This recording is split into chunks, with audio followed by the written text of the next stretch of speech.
Hello, thank you for calling Luron Realty. I'm Layla, your virtual assistant. How can I help you today? Hi, Leila. I saw a rental listing in Brooklyn on your site and wanted to check if it's still available. I'd be happy to check that for you. Do you happen to have the listing number or the street name? I think it was 2159. It is a three-bedroom unit on the second floor near Prospect Park. One moment, please. Yes, I found it. That unit is still available. The rent is $3,950 per month and includes heat, water, and kitchen appliances. Is the price negotiable at all?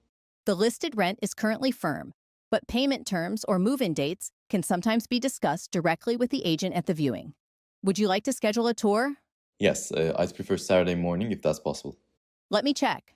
Saturday morning is fully booked, but we do have Saturday at 4 p.m. or Sunday at 10 a.m. available. Which one works better? Let's go with Saturday at 4 p.m.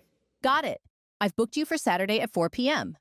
You'll receive a confirmation text shortly with the address and agent's name. Would you like a copy sent via email as well?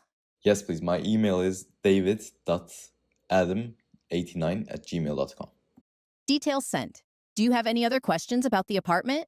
Yes. Does it include a private parking space? Yes, it comes with one reserved parking spot behind the building. Perfect. Thanks, Leila. My pleasure, David. We hope the viewing goes well. Feel free to reach out if anything comes up. Have a great day. Thanks. Goodbye. Goodbye.